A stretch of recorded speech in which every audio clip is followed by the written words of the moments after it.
Comment le respect du vivant et des lois naturelles s'avère vecteur d'épanouissement et d'éveil à plus grand que soi. Nutrition, psychologie, spiritualité, naissance naturelle, maternage proximal et parentalité consciente, découvrons ensemble comment la santé du corps, de l'âme et de l'esprit permet de retrouver du sens et un abord joyeux de l'existence. Je suis Chloé Houdin-Gasquet, psychologue, psychothérapeute et maman de 3 enfants. Vous écoutez À Cœur Joie, le podcast pour naître et grandir en conscience.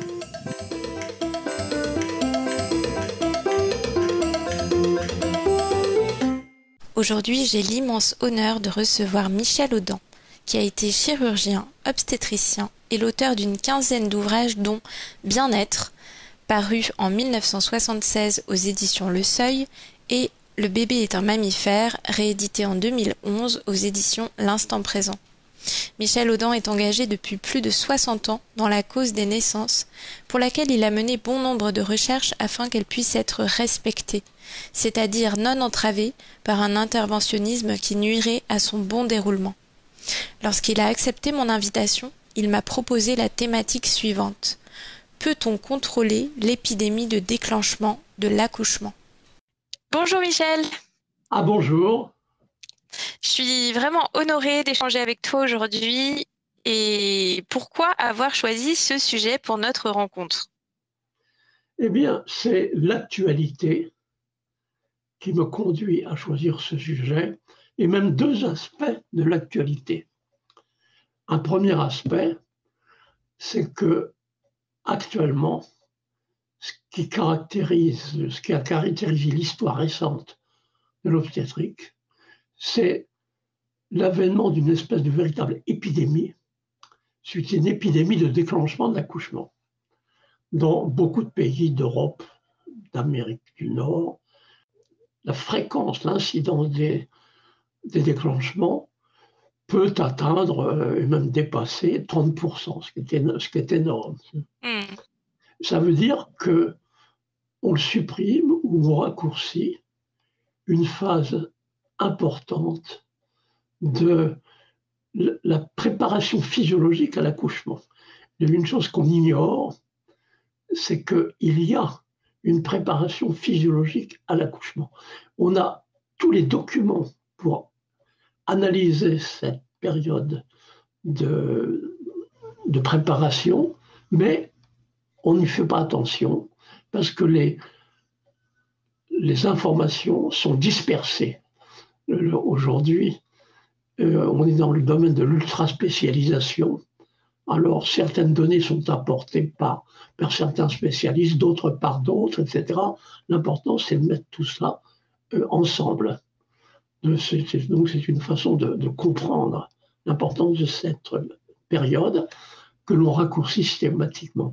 Pas seulement d'ailleurs par le déclenchement, mais aussi par les césariennes lorsqu'elles ont lieu avant que le travail ne commence. Donc, voilà, c'est une actualité. C'est l'actualité, c'est récent. Tout ça, ça a beaucoup changé au cours des 20 dernières années. Et voilà pourquoi et c'est important en ce qui concerne la suite des événements après cette phase de préparation physiologique, c'est important. Donc c'est d'actualité et c'est important. Alors voilà pourquoi je vais dire quelques mots sur ce que l'on sait par des perspectives scientifiques sur cette courte phase qui précède le début de l'accouchement. Ce que l'on sait, j'ajoute, par des perspectives scientifiques, parce que, bien sûr, on savait déjà, mais ce n'était subjectif, c'était en grande partie subjectif. Beaucoup de femmes savaient que dans les jours qui précèdent le début de l'accouchement, elles se souvenaient qu'elles étaient un peu différentes. Par exemple, au supermarché, elles oubliaient ce qu'elles voulaient acheter ou bien d'autres choses, des problèmes de mémoire, de confusion, etc. Donc, on savait déjà par des moyens subjectifs, les femmes qui ont eu des bébés se souvenaient que souvent elles se sentaient un peu différentes pendant cette période-là, mais c'était subjectif. Alors, je veux insister sur ce qu'on sait objectivement aujourd'hui, sur cette courte période. Et je voudrais souligner le fait que les données nous viennent de multiples perspectives. C'est pour ça qu'on n'y fait pas attention. Parce que nous sommes des victimes de l'ultra-spécialisation qui aveugle. Alors, nous avons appris, par exemple, par des méthodes d'évaluation de l'activité cérébrale.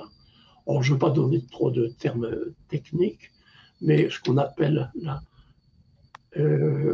MRI en anglais, c'est-à-dire la résonance magnétique, c'est-à-dire des images du cerveau, eh bien, on a appris des travaux conjoints venant de Hollande et d'Espagne. On a appris que dans les jours qui précèdent l'accouchement, en fin de grossesse, il y a des ondes de la matière grise du cerveau qui diminuent de volume. D'accord. Objectif. Et il se trouve que ces zones de la matière grise cérébrale ont pour particularité d'être impliquées dans la socialisation. C'est comme si, dans les jours qui précèdent l'accouchement ou dans les périodes qui précèdent l'accouchement, la future mère a déjà besoin de désocialiser. Elle a besoin plutôt de s'isoler un peu, de se couper un peu du monde. C'est déjà un besoin qui apparaît bien entendu. À partir de là, on peut disserter, on peut aller plus loin, mais il suffit d'être au courant de ces faits objectifs par imagerie cérébrale. Voilà ce que l'on pense. Aussi, alors là, ça nous vient d'ailleurs, on a appris d'abord par des études finlandaises, ensuite par des études japonaises, on a appris qu'en fin de grossesse, la concentration sanguine dans le sang maternel, la concentration sanguine de mélatonine augmente. Alors, rappelons ce que c'est que la mélatonine. La mélatonine, c'est l'hormone de l'obscurité. Et la mélatonine a pour effet de mettre au calme le cerveau, la matière grise, le néocortex, le cerveau qui pense, etc.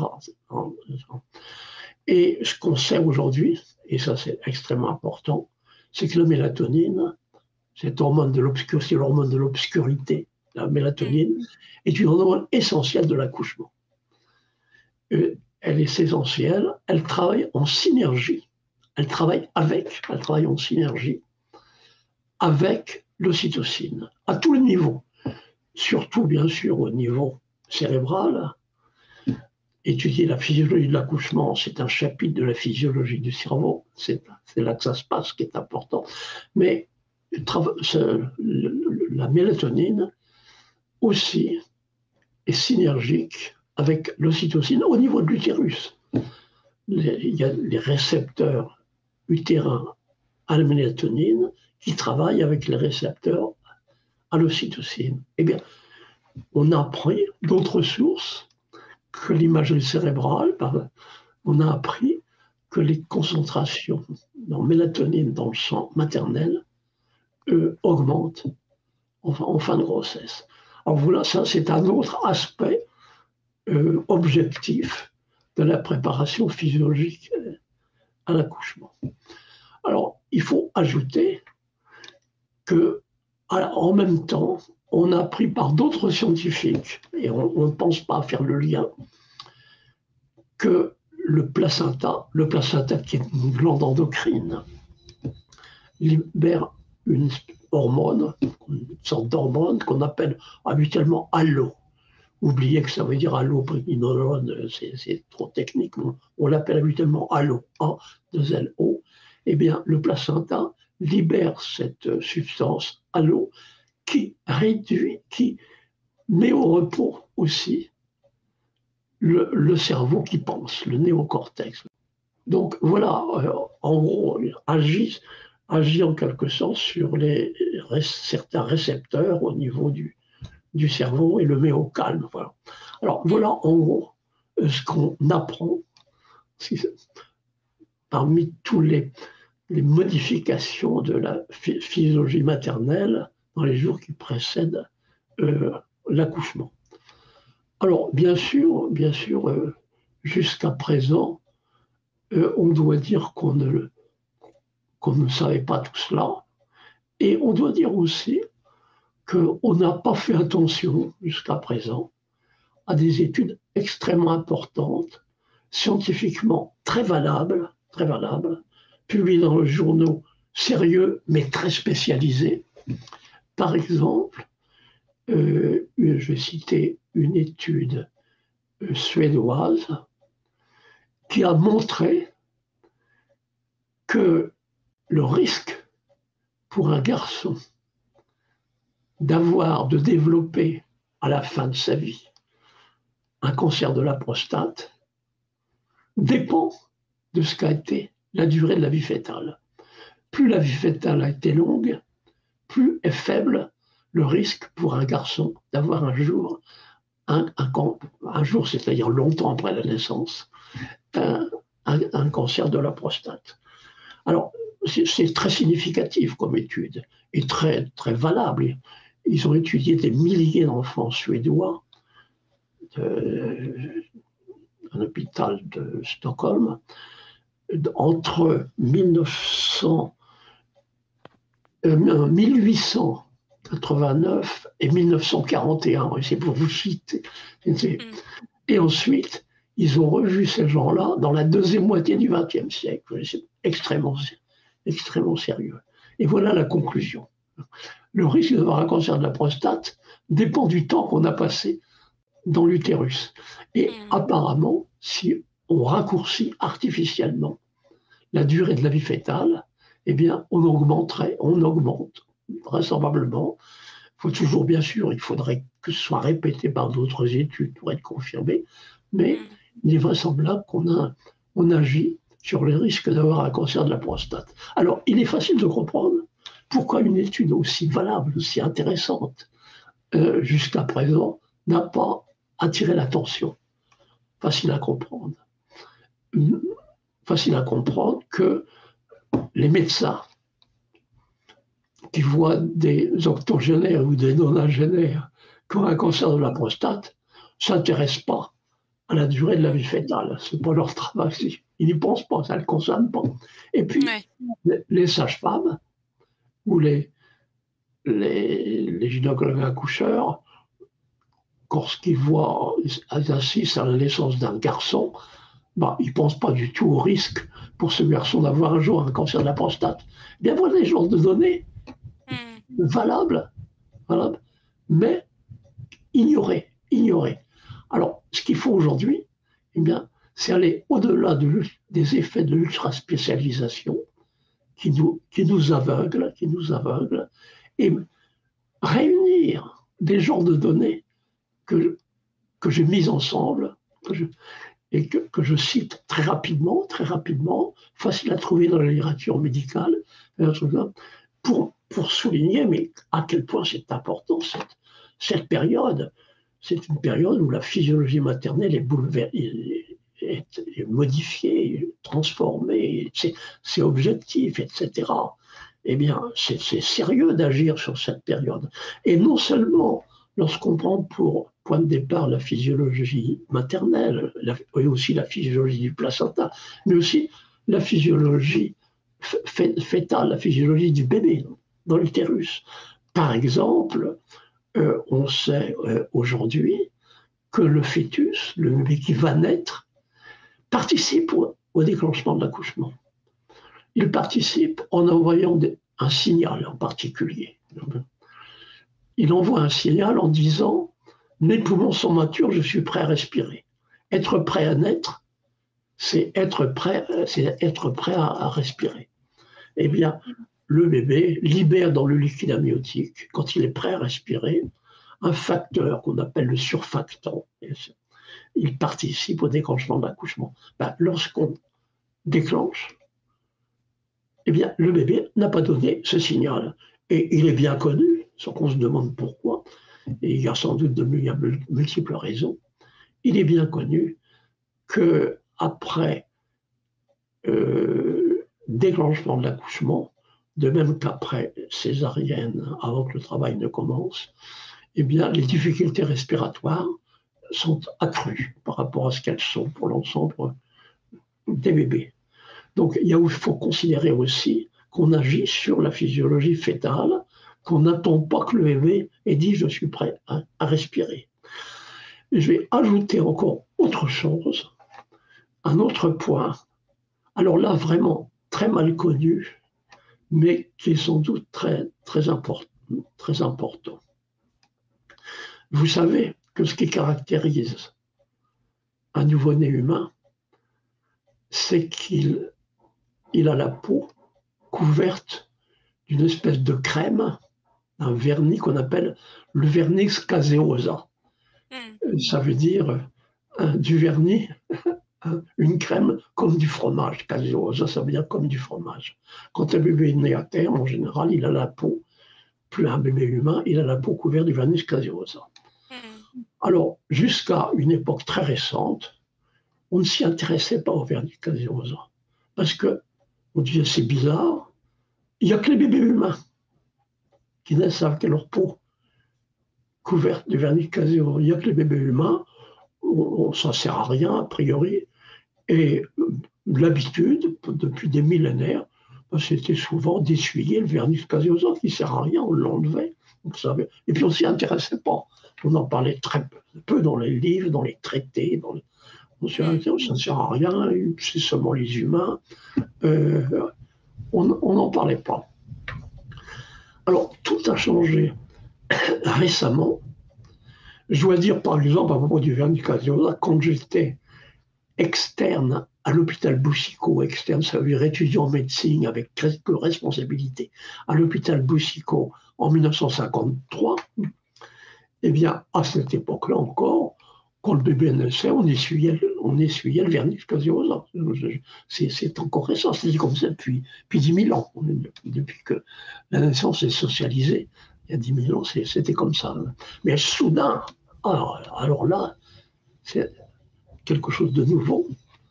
On a appris, mais ça là maintenant c'est du 21e siècle, c'est très récent, on a appris qu'il n'y a pas que les bébés humains qui naissent avec la peau couverte de cette crème comme du fromage qu'on appelle le vernix caseosa. Il y a aussi des mammifères marins, comme les phoques, comme les lions de mer. Alors c'est intriguant, parce que, en fait, quelles sont les propriétés de ce vernix, qu'on a étudié sa composition, je passe sur les détails, on n'a pas le temps. Qu'est-ce qui caractérise? Le vernix caseosa, c'est une substance qui protège le bébé en cas d'immersion dans un liquide hypertonique. Un liquide hypertonique, ça veut dire l'eau de mer, par exemple, très salée, c'est un liquide hypertonique.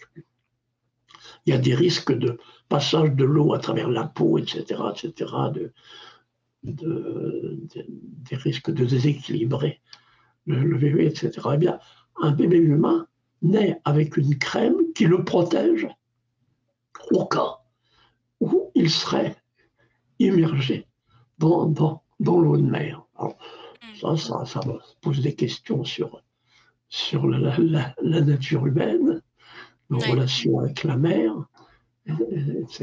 etc.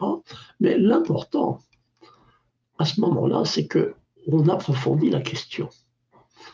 Et on s'aperçoit, on a surtout réalisé à propos des lions de mer, on réalise qu'en fin de grossesse, le vernix caseosa se détache de la peau, plus ou moins, et se répand dans le liquide amniotique et est avalé par le fœtus. Et ce vernix caseosa, qui a des propriétés très spéciales, va commencer, étant avalé par le fœtus, à intervenir dans l'établissement de la flore intestinale.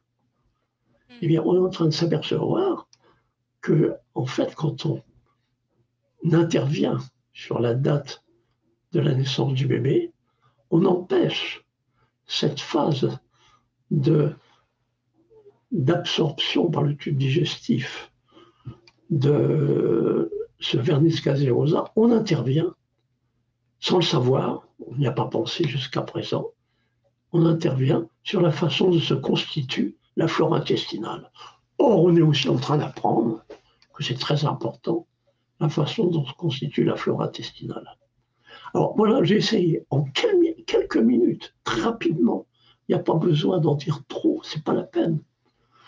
J'ai simplement voulu souligner que lorsqu'on déclenche un accouchement, ou lorsqu'on fait une césarienne avant que le travail ne commence, eh bien, on élimine ou on raccourcit une phase extrêmement importante de préparation physiologique à l'accouchement.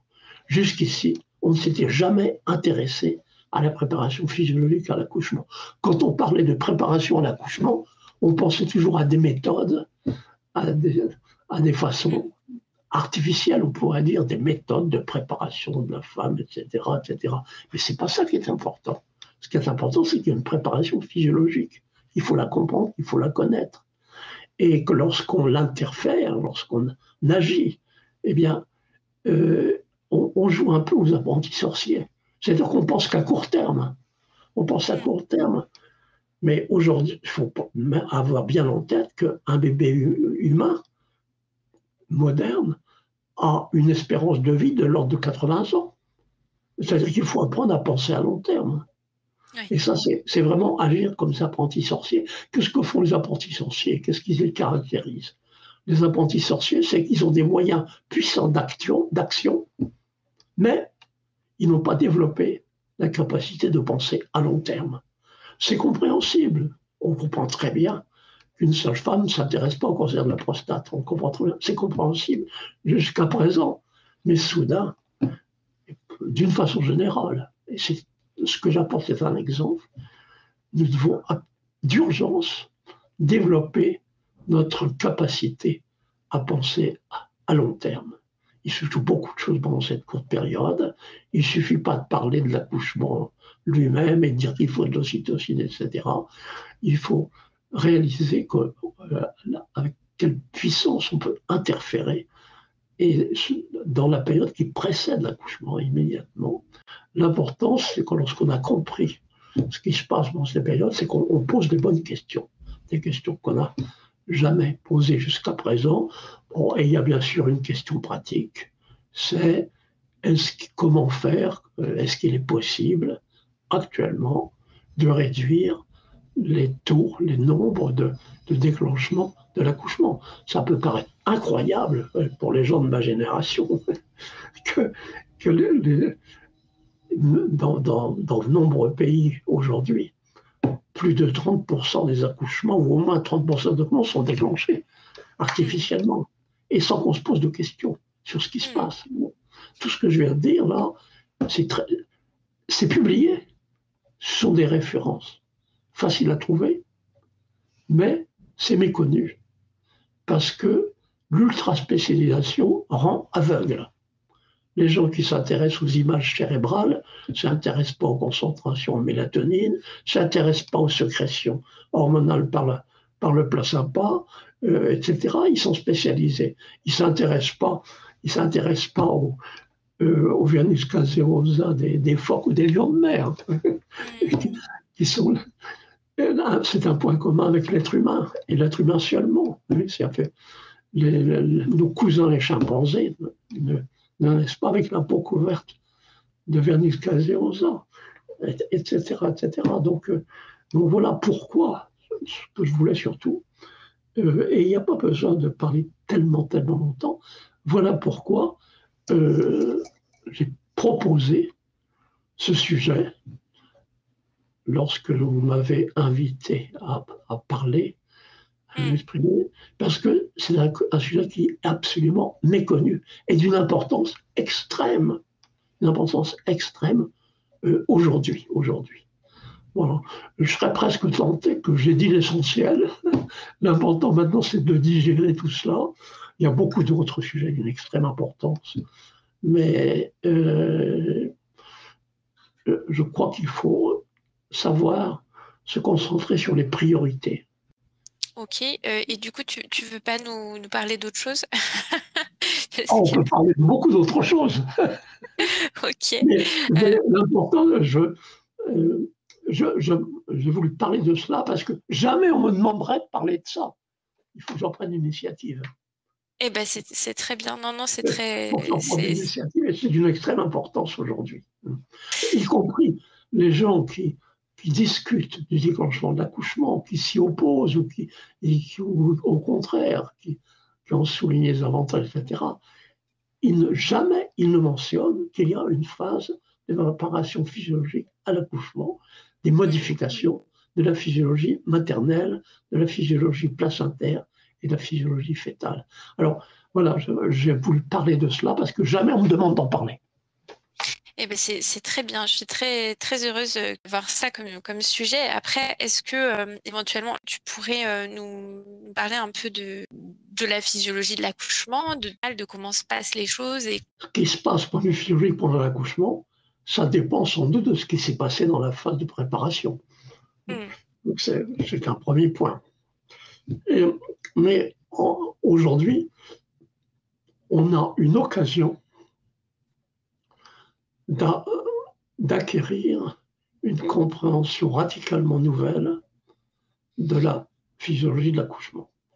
Il faut d'abord expliquer pourquoi la physiologie de l'accouchement n'est pas comprise à l'échelle culturelle.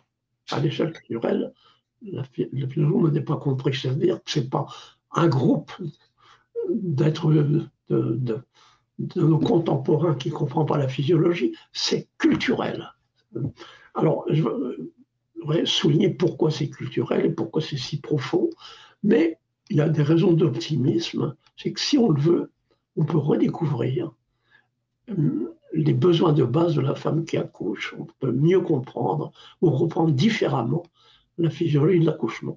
Pour ça, il faut rappeler d'abord une chose, c'est que jusqu'à il y a une période qu'on appelle habituellement la révolution néolithique. Ça veut dire l'époque où nos ancêtres ont commencé à dominer la nature avec l'avènement de l'agriculture, ils ont domestiqué les plantes, l'avènement de l'élevage, ils ont domestiqué les, les animaux, et puis ils ont aussi domestiqué l'être humain. Ça se passait il y a environ 10 000 ans. Et parmi les aspects de la domestication de l'être humain, il y avait en particulier le contrôle de la vie de reproduction, et en particulier de ce qui se passe dans la période qui entoure la naissance.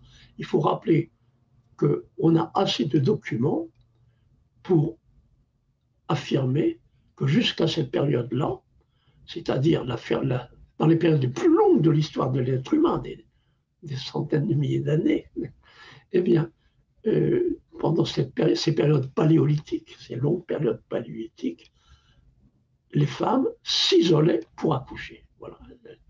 S'isolaient pour accoucher, voilà ce qu'on sait. Alors il s'est passé ce grand tournant. Et soudain, eh bien, l'accouchement est devenu socialisé. Il est devenu socialisé. Il faut partir de là pour comprendre ce qui se passe aujourd'hui. Alors ça veut dire que il y avait habituellement une personne ou plusieurs personnes qui étaient là quand une femme accouchait, c'était nouveau. Avant, elle s'isolait d'une façon ou d'une autre, elle s'isolait. Et puis ça veut dire qu'on a transmis de génération en génération des croyances et des rituels qui interféraient avec le processus de l'accouchement.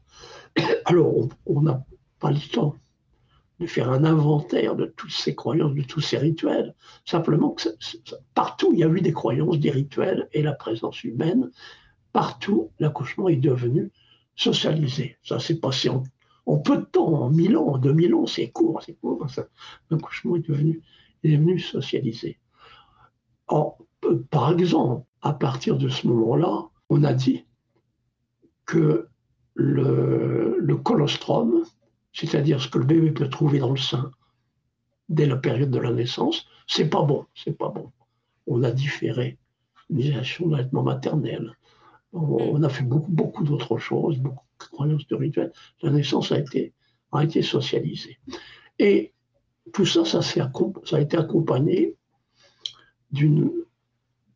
on pourrait dire, de façon de penser, d'un conditionnement culturel selon lequel, la base du conditionnement culturel de cette époque-là, selon lequel qu'une femme pour accoucher a besoin d'interférences culturelles. On s'est comporté comme si pour accoucher, une femme avait besoin d'aide, d'être guidée. Il n'y a qu'à voir le vocabulaire. Coaching, on a besoin d'un coach qui va guider, etc., accompagner, etc. Et la base du conditionnement culturel, ça a été qu'une femme n'a pas le pouvoir d'accoucher par elle-même. Je résume, il n'y a qu'à voir le vocabulaire, tel que dans les milieux médicaux, on parle le management, il y a besoin d'un manager. Dans le milieu qui font la promotion de l'accouchement naturel, on parle de coaching. Pour accoucher, vous avez besoin d'un coach, de quelqu'un qui vous guide. Ça, c'était la base de la socialisation de l'accouchement, le fait que une femme n'a pas le pouvoir d'accoucher par elle-même. Il faut des interférences culturelles. Alors, on a atteint les limites des interférences culturelles récemment. Ça a été constamment, ça s'est précisé. L'interférence du milieu culturel, ça s'est précisé. Et les phases ultimes de la socialisation de l'accouchement, ça a été la masculinisation de l'accouchement. Jusqu'au milieu du XXe siècle, et j'ai connu encore cette période, l'accouchement, c'était une affaire de femmes. Au milieu du XXe siècle, il y a encore beaucoup de femmes qui accouchaient à la maison. C'était une affaire, en règle générale, c'était une affaire de femmes. Au milieu, ce qui caractérise la deuxième moitié du XXe siècle, c'est une phase ultime de la socialisation, c'est que l'environnement est devenu aussi masculinisé. On a permis aux hommes d'être présents lorsque leur femme accouchait. C'était absolument nouveau. On s'en rend pas compte. Quand j'ai été externe à l'hôpital Boussicot à Paris, quand une femme était en travail, j'osais pas entrer dans une pièce où elle était en travail. Je n'apparaissais que quand le bébé arrivait, parce qu'il fallait que j'apprenne à l'époque à utiliser le forceps. Donc, soudain, l'accouchement était masculinisé, participation du père et médicalisation. Et surtout, à l'origine, au milieu du XXe siècle, la plupart des médecins qui se sont spécialisés en obstétrique étaient des hommes. Donc ça, c'était les phases ultimes de la socialisation. Donc, et notre compréhension jusqu'à présent des besoins de la femme qui accouche repose sur ce conditionnement culturel. La femme qui a besoin de quelqu'un, elle ne peut pas accoucher par elle-même. Il faut besoin de quelqu'un. Alors, ça, c'est à l'origine d'une compréhension, d'une incompréhension. C'est à l'origine d'une incompréhension de la physiologie de l'accouchement.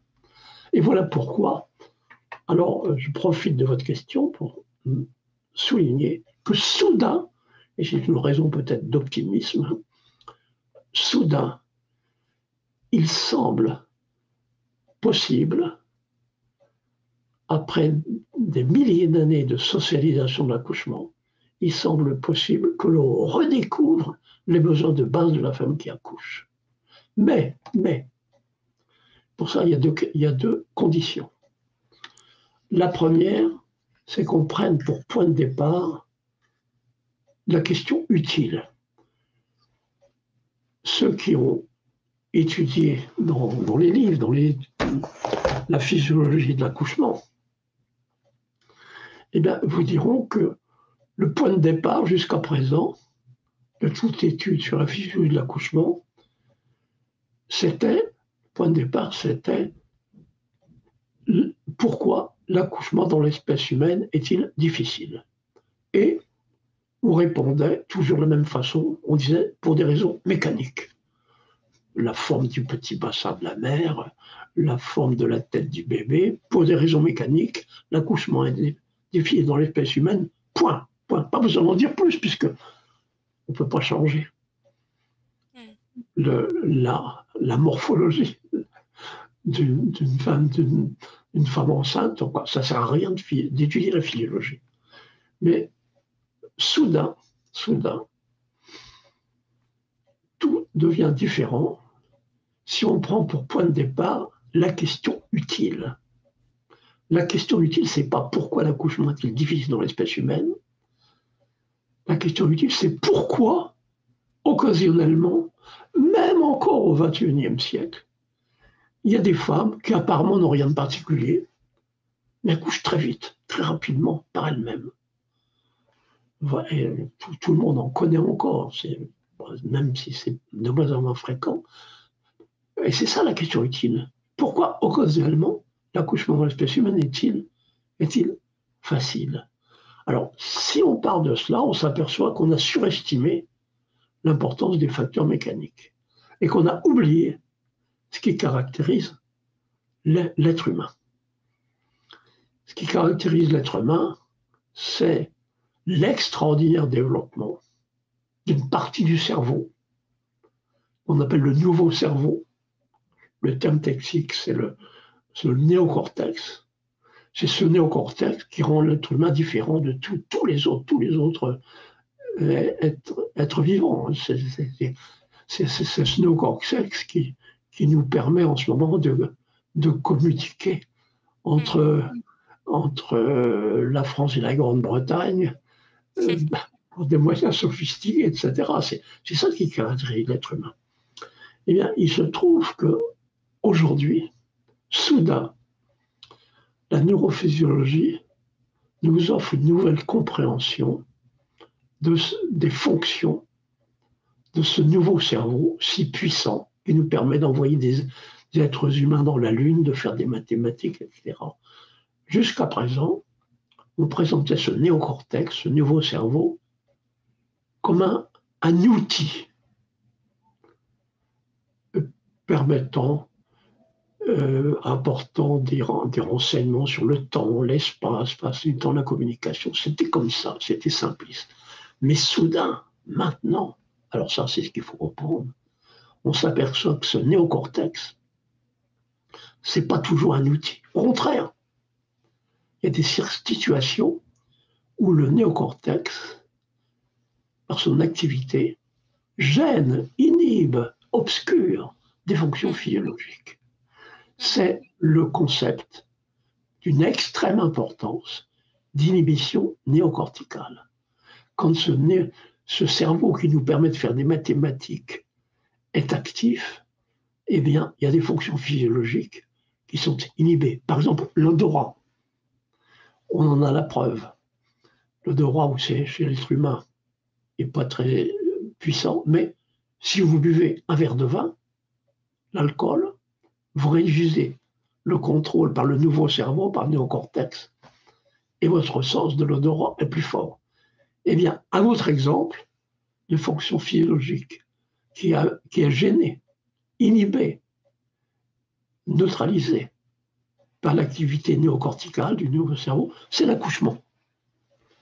Voilà ce qu'il faut soudain comprendre. Et c'est là que est la raison d'optimisme actuellement. Comprendre le concept d'inhibition néocorticale. Le cerveau qui nous permet de faire des mathématiques, eh bien, il faut qu'il se mette au repos pendant un événement tel que l'accouchement. Voilà ce qu'il faut comprendre. C'est apparemment tout simple, mais voilà ce qu'il prend. Alors, quand on a compris cela, eh bien, on comprend, on est sur la voie pour comprendre la solution que la nature a trouvée pour rendre l'accouchement dans l'espèce humaine possible et même éventuellement facile. Cette solution, elle est très facile à résumer. Eh bien, pour que l'accouchement soit possiblement éventuellement facile, le néocortex, le cerveau qui nous permet de faire des mathématiques, le cerveau qui nous permet d'être rationnel, doit se mettre au repos.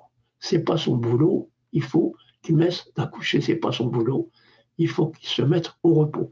Et je suis persuadé que parmi ceux qui se joindront à nous, voilà, nos propos que nous échangeons, sont en mesure encore, il y en a encore, qui sont en mesure de comprendre la solution que la nature a trouvée pour rendre l'accouchement dans l'espèce humaine possible, et même éventuellement facile. Il y en a encore qui savent que quand une femme accouche rapidement, facilement, par elle-même, il y a un moment où elle donne l'impression de se couper du monde, oublier tout ce qu'elle a lu dans les livres, oublier tout ce qu'elle a appris, oublier ses plans, etc., oublier tout ce qui est rationnel. Et soudain, elle se comporte de façon bizarre, inacceptable, quelquefois, de la part d'une femme civilisée. Elle ose crier, elle ose jurer, elle peut percevoir, ça c'est extrêmement important, elle peut percevoir des odeurs que personne d'autre ne perçoit alentour. Et puis, des comportements imprévus, des postures imprévues à quatre pattes, même primitives, comme des mammifères, etc. Et puis, un autre fait important, les jours suivants, une femme qui a accouché comme ça par elle-même, comme si elle était sur une autre planète, coupée du monde, les jours suivants, elle ne se souvient pas très bien de ce qui s'est passé pendant son accouchement. J'aurais beaucoup d'anecdotes, mais pas besoin. Eh bien, voilà ce qu'il faut comprendre, voilà ce qu'on a envie de comprendre aujourd'hui, et voilà une raison d'optimisme. C'est de comprendre la solution que la nature a trouvée pour rendre l'accouchement possible et même éventuellement facile dans l'espèce humaine. La mise au repos du cerveau qui pense. La mise du cerveau, de la partie du cerveau, la mise au repos de la partie du cerveau qui est développée à l'extrême dans l'espèce humaine. Voilà la solution que la nature a trouvée. Alors, quand on a compris ça, on retrouve le reste. Ça veut dire, puisque le néocortex doit se mettre en repos, l'important, c'est de ne pas le stimuler. Or, tous les aspects de la socialisation stimulent le néocortex. Il y a le langage. Ça veut dire, a priori, la pire des choses, c'est de parler à une femme pendant son accouchement. Alors, ça, c'est redécouvrir ça, c'est pas du jour au lendemain qu'on va accepter ça. Qu'est-ce que ça veut dire aussi? Attention à la lumière. La lumière, ça stimule le néocortex. Tant qu'on ne connaissait pas le rôle de la mélatonine, on ne pouvait pas très bien expliquer. Maintenant, on peut. Qu'est-ce que ça veut dire aussi? Tout ce qui peut stimuler l'attention d'une femme qui accouche. Quand on l'observe, elle s'observe elle-même. Donc, c'est une stimulation néocorticale. Ou si elle perçoit quelque chose qui l'inquiète, ça stimule son néocortex. Donc voilà que soudain, et là j'en viens à votre question,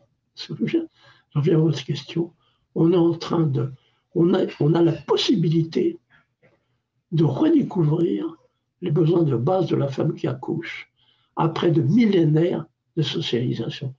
C'est apparemment utopique, mais utopique, ça ne veut pas dire impossible. On est sur la voie, il est possible qu'on redécouvre les besoins de base de la femme qui accouche, c'est-à-dire qu'on atteigne une compréhension radicalement nouvelle de la physiologie de l'accouchement. Voilà, ça veut dire qu'on est en mesure d'effacer les effets de millénaires de tradition. Voilà un peu où on en est aujourd'hui. Malgré de nombreuses raisons de pessimisme, il n'est pas impossible, si on accepte de tenir compte de ce que nous apprend la physiologie moderne, il n'est pas impossible que dans l'avenir, un nombre plus grand de femmes qu'aujourd'hui mettront au monde le lait et le placenta grâce à la libération d'un cocktail d'hormones de l'amour. Aujourd'hui, à l'échelle mondiale, étant donné l'accès facile à la pharmacologie bon marché, perfusion d'ocytocine par exemple, grâce aux césariennes qui sont avec de plus en plus de césariennes de sécurité, on atteint un stade aujourd'hui où à l'échelle mondiale, le nombre de femmes qui mettent au monde bébé et placenta grâce à la libération d'un cocktail d'hormones de l'amour, ce nombre est devenu insignifiant. C'est sérieux. On n'a plus besoin des hormones de l'amour dans cette période cruciale. Eh bien, votre question, elle était presque elle est nécessaire après tout ce que nous avons dit sur la phase de préparation. C'est qu'il y a une raison d'optimisme. Il n'est pas impossible qu'après des millénaires d'extrême socialisation, de conditionnement culturel, d'interférences culturelles, il n'est pas impossible que l'on redécouvre les besoins de base de la femme qui accouche. C'est peut-être un peu utopique, mais utopique, ça ne veut pas dire impossible. Donc voilà, merci pour avoir posé cette question, qui était nécessaire, complémentaire, mais qui aussi a besoin d'être bien formulée aujourd'hui. Et c'est une question qui montre que l'incompréhension de la physiologie de l'accouchement, elle est culturelle. Il ne faut pas s'en prendre à un groupe d'êtres humains ou à un autre. Et en particulier, l'incompréhension de la physiologie de l'accouchement, elle est très marquée parmi des groupes. Attendez, je voulais montrer un. Ah oui, je sais ce que je voulais montrer. L'incompréhension de la physiologie de l'accouchement est très marquée, en particulier. Ah ben oui, c'est prêt, vous ne pouvez pas voir ce que je voulais vous montrer. Ah oui, non. Non, je voulais montrer, mais je vais vous dire ce que je voulais vous montrer. Oui. C'est la couverture d'un livre publié aux États-Unis dans la deuxième moitié, à la fin du XXe siècle, par un gourou de l'accouchement naturel. Ouais. Donc c'est pour souligner l'incompréhension de la physiologie de l'accouchement parmi ceux qui font la promotion de ce qu'ils appellent l'accouchement naturel. Eh bien, le titre de ce livre, c'est, je traduis en français, la naissance coach, c'est-à-dire aidé par un coach, et husband coach, c'est-à-dire la naissance guidée par le mari. Oui, guidée par le mari. C'est-à-dire que pour accoucher, une femme a besoin d'être guidée, a besoin d'un coach qui lui dit ce qu'il faut faire, un coach qui a appris, qui sait, et ce coach, c'est un homme, le husband, etc. Donc, en plus, il y a aussi, c'est présenté comme une méthode d'accouchement naturel. Or, méthode et naturel, c'est incompatible. Vous voyez, c'est ça. C'est pour dire qu'il y a un gros travail qui s'offre à nous en ce moment. Voilà où nous en sommes. Ça veut dire à quel point votre question était utile. J'ai abordé la question qu'on ne me pose jamais, et après, vous m'avez posé la question qu'on pose plus souvent, mais qui est aussi extrêmement utile. Eh bien, merci. Oui, merci beaucoup, Michel, pour ce précieux partage. Et je souhaite à toutes les femmes d'avoir un de tes ouvrages dans les mains avant d'avoir un enfant, parce qu'effectivement, toutes les préparations à l'accouchement sont. On n'a pas ça, on n'a pas tout ce que tu viens de nous raconter, ça ne fait pas partie de ce qu'on nous dit. Et ben oui. On a tellement associé préparation à l'accouchement avec des méthodes introduites par des experts qu'on ne s'est pas intéressé à la préparation physiologique. La nature a mis sur pied une préparation à l'accouchement, mais on ne la connaît pas, on ne s'y intéresse pas. C'est un peu paradoxal, et c'est pourquoi j'insiste sur ce point-là. Et merci beaucoup. On peut retrouver ton dernier ouvrage qui s'appelle Homo et la planète Océan, qui est paru en 2022 aux éditions Ressources primordiales. Et encore un immense merci à toi, Michel. Eh bien, merci de m'avoir invité et peut-être une autre fois. Avec grand Et plaisir. peut-être une autre fois, on se rencontrera, on se verra, on se rencontrera. Eh bien, Puis, avec grand voilà. plaisir. Merci encore. Bonsoir. Si vous avez aimé cet épisode, n'oubliez pas de le liker et de vous abonner à la chaîne YouTube du podcast À Cœur Joie. Merci beaucoup de votre écoute et prenez bien soin de vous.